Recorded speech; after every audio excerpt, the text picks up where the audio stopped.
प्रेम पत्र राधा स्वामी भाग चौथा प्रकार 41वां। अपने तन की सफाई और श्रृंगार बहुत तवज्जो के साथ हर कोई करता है, पर अपने अंतरी स्वरूप की भी सफाई और आरास्ती जरूर करना लाजिम है, क्योंकि ये तन दुनियादारों के दिखाने को है और वो आपा मालिक के सन्मुख जावेगा। दुनिया में बहुत से लोग अपनी देह की सफाई और श्रृंगार और आरास्ती करते हैं और साफ और उम्दा पोशाक पहनते हैं। खासकर वे लोग जो बड़े आदमियों और हाकिमों और अमीरों और राजों से मिलते हैं या उनके पास रहते हैं, क्योंकि बगैर सफाई और आरास्ती तन के और पहनने साफ कपड़ों के उनको बड़े आदमियों की संगत और सोहबत में या अमीरों और राजों के दरबार में दखल नहीं मिल सकता। इस जाहिरी सफाई और श्रृंगार करने में कुछ मेहनत और खर्च करना पड़ता है, तब इस जीव को भी आराम मिलता है और दूसरे जीव भी इसके संग से राजी होते हैं। यानी दुनियादार इस चाल को पसंद करते हैं, लेकिन अंतर में बहुत मैल और विकार भरे हुए हैं, उनको निकालना और सफाई करना भी जरूर है। जब तक कि अंतर की सफाई और श्रृंगार यानी आरास्ती न होगी, तब तक मन और सूरत ऊंचे देश में नहीं चढ़ सकते और न ऊंचे लोक के वासियों की संगत में मिल सकते हैं। इस वास्ते जो कोई इस देश से जहां जन्म मरण का चक्कर जारी है और सब जीव कष्ट और क्लेश अनेक तरह के भोगते हैं, बचना चाहे और कुल मालिक के धाम में पहुंचने और विश्राम पाने की ख्वाहिश रखता है, उसको जरूर है कि जिस कदर जल्दी मुमकिन होवे अपने अंतर की सफाई करे। अंतरी सफाई से मतलब ये है कि विकारी अंग जैसे काम, क्रोध, लोभ, मोह, अहंकार, ईर्ष्या, विरोध और तृष्णा वगैरह को दूर हो जावे और मन और इंद्री अपना जोर और चंचलता छोड़ देवे।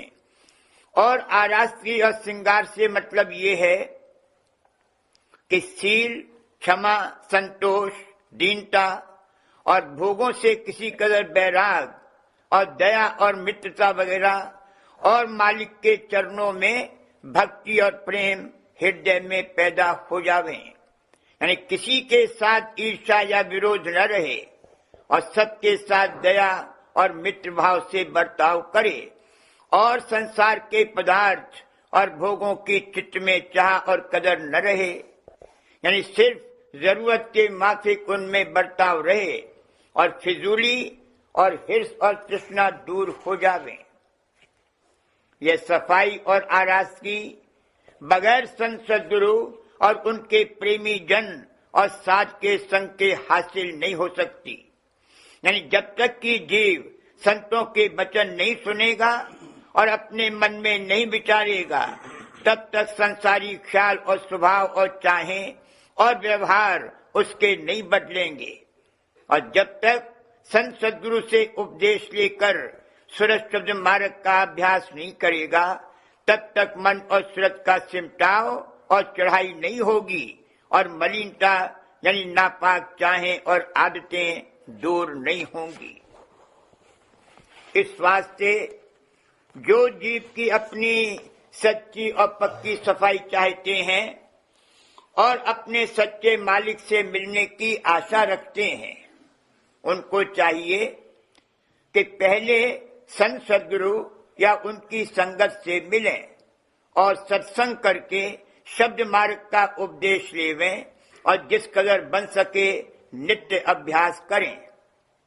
तब आहिस्ते आहिस्ते सफाई और आरास्ती होवेगी और रफ्ते रफ्ते संत सद्गुरु की दया से चरणों में प्रेम बढ़ता जावेगा और एक दिन मालिक के महल में बासा मिल जावेगा।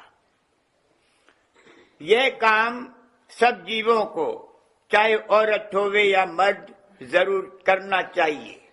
इससे आवागमन और देह धर के कष्ट और क्लेश का भोग छूट जाएगा और इस मृत्यु लोक से, बल्कि कुल माया के देश से न्यारा होकर निर्मल चैतन्य देश में, जो कि कुल मालिक का निज धाम है, वासा पावेगा।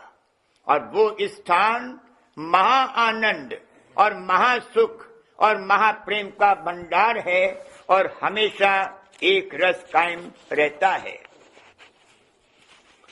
जाहिरी सफाई और आरास की देह की जो यहाँ मेहनत करके की जाती है, बराबर कायम नहीं रह सकती है, क्योंकि ये देह मलमूत्र का भांडा है और इसकी मोरियों यानी सुराखों से हर वक्त मलामत और गिलाजत जारी रहती है। फिर चाहे जिस कदर कोई सफाई करे, अंतर में मलामत हमेशा भरी रहेगी और द्वारे भी थोड़े बहुत नापाक रहे आवेंगे। और हरचंद इस देह की सफाई और आरास्ती करके दुनिया के बड़े आदमियों से मेला और संग हो जावे, लेकिन ऊंचे लोकों में या मालिक के दरबार में जब तक अंतरी सफाई या श्रृंगार न होगा, तब तक किसी सूरत में दखल नहीं मिलेगा। और जो ये बात हासिल नहीं हुई, तो बारंबार मृत्यु लोक और माया के देश में ऊंच नीच दोनों में भ्रमना पड़ेगा और कहीं दृढ़ विश्राम और पूरा आराम नहीं मिलेगा और कष्ट और क्लेश का भोग जारी रहेगा। बाहर की सफाई के देखने और पसंद करने वाले दुनिया के लोग हैं और अंतर की सफाई और आरास्ती के बख्शने वाले और जांच करने वाले संत सद्गुरु और उनके साथ और प्रेमी जन हैं।